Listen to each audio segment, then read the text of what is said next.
guys, good afternoon. Kakatapos lang namin mag-lunch at kakarating ko lang din talaga namili ng mga gamit, mga supplies para sa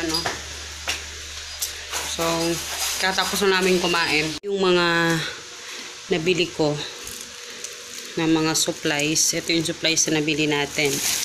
10 ganito. 10 photo sticker paper. Ito yung binibili ko. So, this is 70 pesos per ganito. Naghanap ako ng isang buong rim. Wala silang ganun eh. Wala silang isang buong rim. Kaya, yan lang yung binili ko. And then, bumili din ako ng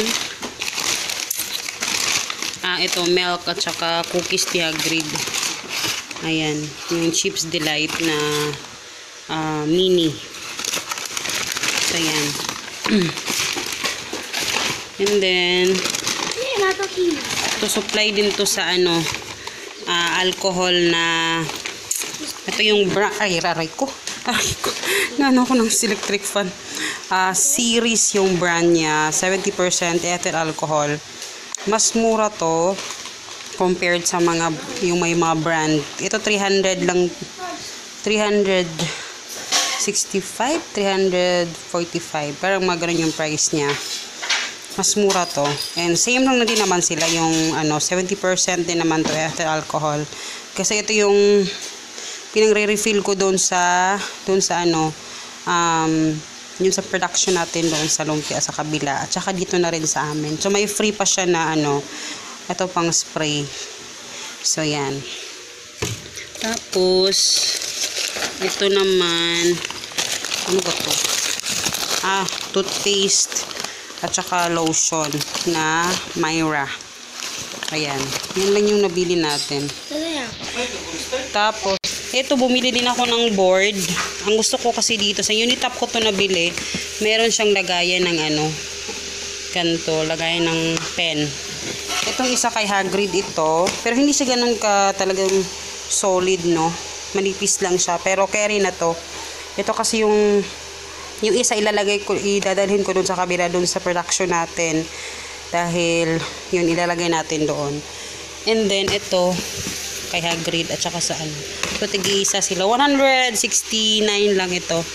Hindi siya ganun solid, pero carry na. Tapos ito, bumili ako ng Half Moon, favorite namin to. Ayan. Hindi nag-ano yung atay. Ito, Half Moon.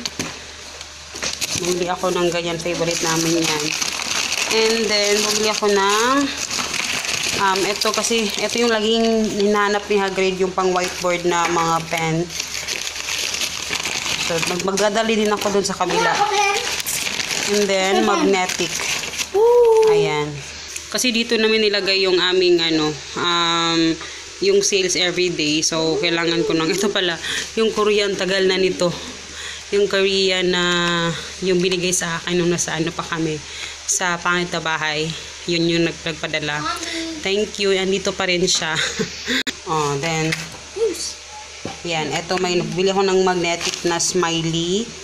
29 pesos lang. Na siya, 8 na siya. So, yan lang naman yung nabili ko, guys. And then, ngayon, nagmamadali kasi akong umuwi kasi meron kaming papaship ngayon na bulk orders para sa probinsya.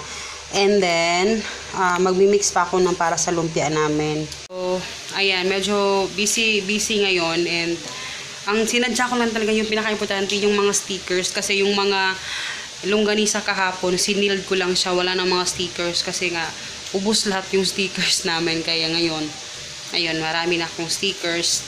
Sa isang pack, 20 kasi yung laman. So, maghanap ako sa Shopee kung meron akong mahanap na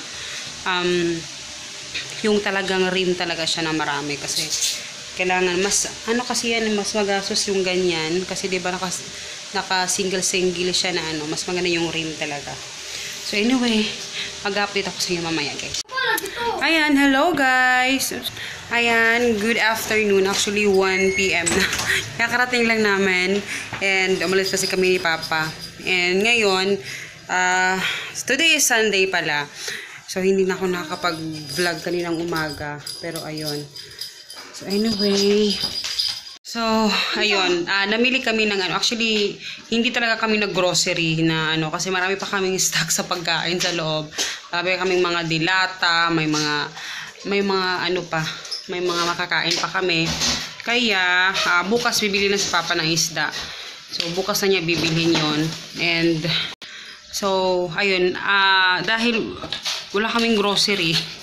So, yung budget for grocery, binili namin sa mga, ano, mga kailangan namin na, bagay-bagay na hindi na, kasi matagal na kami hindi nakakabili ng mga, ano, yung bag ko, actually, yung bag ko talaga pang madam na talaga, guys, kasi na, tanggal na yung mga sling, kasi usually yung mga bag ko, sling bag talaga, kasi mas, ano ako, rugged kasi ako, parang pag umaalis ako talagang ano lang. So, ito yung mga nabili namin. So, ayan. So, ito yung mga binili namin na yung wala lang talaga. Actually, marami pa kami stocks. Pinag-butter, marami pa. So, ito, bumili ako ng ladies' share sandwich bread kasi meron pa akong lagayan doon. And, mas better talaga ganito yung mga sachet na ganito yung bibili nyo kung meron kayong lagayan kasi mas makakatipid yun.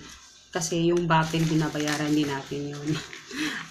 Siyempre, alam ko yun kasi yung sa aming mga binibenta, siyempre yung bottle kasama dun sa costing. And Dutch meal para kay Hagrid at 2 Chucky na maliliit. Ito yung request niya. And then, bumili din ako ng juice.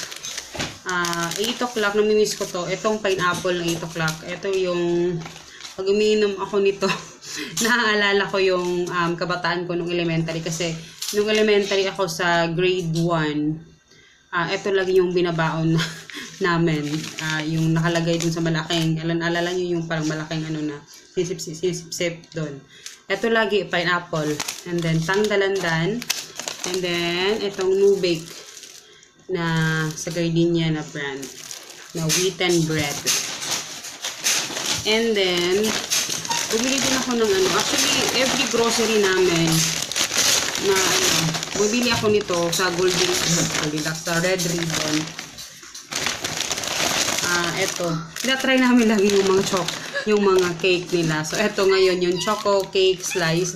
Anong nakakaraang Sunday, red velvet ata yun na kakain mo. O, niya na na-agree. So, tig-isa kaming 3. Ayan. Tapos, bumili na rin ako ng puto. Masarap yung puto nila. Butter puto doon sa Red Ribbon. Mas mahal yung puto sa Goldilocks compared sa kanila. Ayan. Ito ni Papa yung Parola cornstarch. So, pag nag-grocery kami ng mga ganito, mga cornstarch niya, mga ano. So, bumili siya ng cornstarch. Ito yung binibili niya ngayon. Kasi, actually, ito talaga yung binibili namin yung kilo. Kasi, mas mura talaga naman to compare yun sa boxes. Kasi yung one time, nagbili ako ng isang sakong cornstarch. Hindi pa naman kalakasan yung aming dati. So, nasira siya yung cornstarch namin. Kaya, ngayon, balik kami dito. Kasi, okay naman na yung So, yun. Tapos, bumili kami ng, ito kay Papa to 165 itong ganito. Pag nagdi-deliver daw siya. Pero actually, plano pa namin magpagawa ng ganito na Hilamos Foods. Yung, niya. So, gusto niya talagang bumili. Sige. Sige, go. Ayan. Actually, naghanap kami ng food processor. Pero wala kaming nakita. So, ito, bumili ako ng baso. 35 pesos naman ito. Ayan, para sa akin yan. And then, ito, yun yung mga bag namin. Kasi nga rugged yung laging lakad namin. And then, kung magsasahod at least, hindi na ako magdadala ng kahit anong bag. Ito yung kanya. Ito ba yun? Yeah, ito yung kanya. Mumurahin lang to. 316, belt bag siya kasi kailangan niya to pag nagdi-deliver siya, yung cellphone, yung pera. So, ayan, kasi lagi sa bulsa lang niya nilalagay. And then, eto naman yung akin. Sa kanya medyo shiny yung tela. Ang akin naman, medyo rough siya. Pero mas mahal to, 364 compared dyan. Pero magkaparehas lang sila. So, black lang din yung kinuha ko kasi para, alam mo yun, ano lang yung kulay. So, hindi na ako bumili ng shoulder bag. Eto na kasi mas bihira lang din naman ako umalis. And then, bragsuman. Ito yung sleeper ni Papa. Ayan. Bumili siya ng sleeper kasi pag umuulan, nagdi-deliver siya, kailangan niya mag-chinelas. Bragsuman. And then, bumili din ako ng dalawang ice cube tray. Ito naman, gusto ko talaga yung may cover. Kaso, wala kaming makitang may cover doon. So, ito na lang, 89 pesos yung dalawa. So, carry na lang to. Kasi lagi kami naghahanap ng ice. So, yun. Yun na lang yung nabili namin, guys. And then, wala masyadong grocery ngayon. Kasi marami pa kami mga pagkain. Kasi nga, tinitipid-tipid ko din yung chicken na binili ko last time. Para hindi ko ata na-haul, hindi ko nag-haul. So, yun. And sana makapag-vlog ako mamaya. So, baka hindi pa itong yung huli. Okay, ito yung. Ano yung bumili pala kami kasi nga, di ba? May budget. So, bumili kami ng McShare. Ayan, McShare na, chicken. Tapos, pag bumili kami nito, kailangan may extra gravy. Kaya mas masarap talaga yung gravy sa McDonald's kasi medyo maraming paminta. Favorite ko yung paminta. Medyo spicy. So, yun. Pero, hindi pa kami mahal na lunch kasi kanina guys, nasunog yung aming yung host ng aming lutuan. Buti nakita ni Papa. So, kanina bumili kami ng medyo para siyang mas okay. So, bumili kami kanina. So, ngayon pa lang nalagay, kaya ngayon pa lang kami nakapagsaing. Pero mabilis naman makasaing yan kasi malakas yung apoy. So, ayun. Buti na lang talaga na ni Papa. Nakatakot. Baka mas masunog kami dito sa school. So, ayun.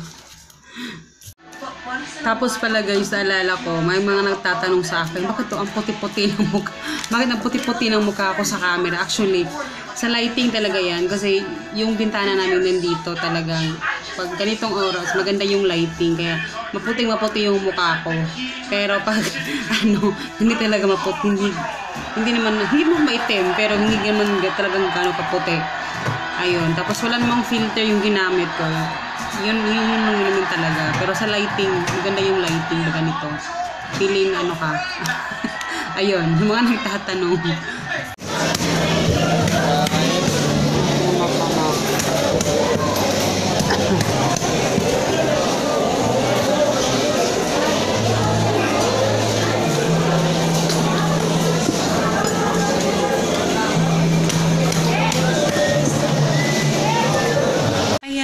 Hello guys, good morning.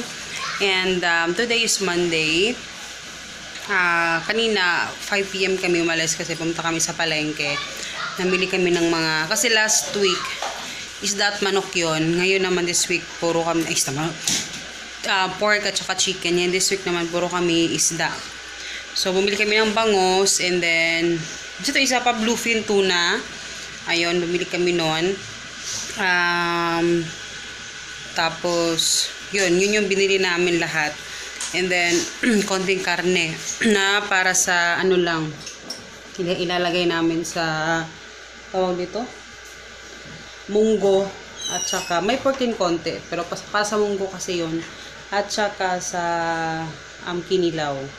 So, sinaparate na ni Papa. Kakarating lang namin actually.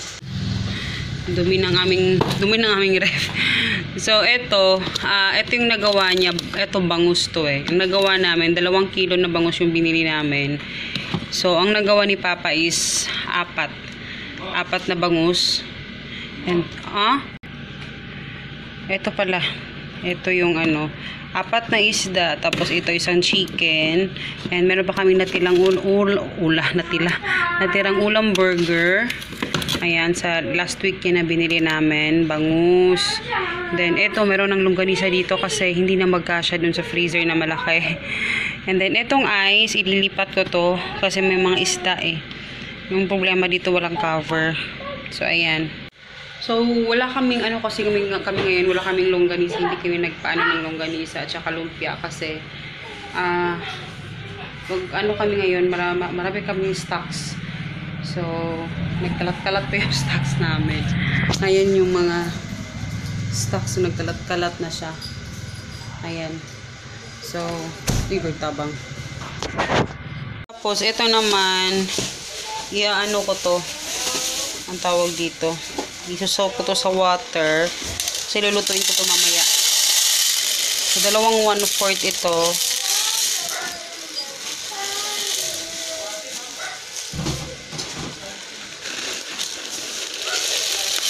Ayan.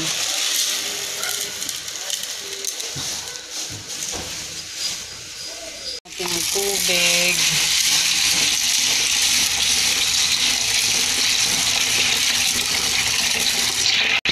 Tapos, i-drain ko. Kasi yung mga sa ibabaw, matanggal siya. Ayan.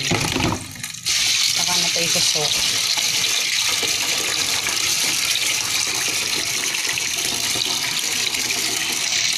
Guys, ito yung saging namin nasa kaldero kasi may daga, kaya dito ko nilalagay yung saging. So ayan, patay ng saging, 'di ba? O safe siya diyan, hindi naman siya na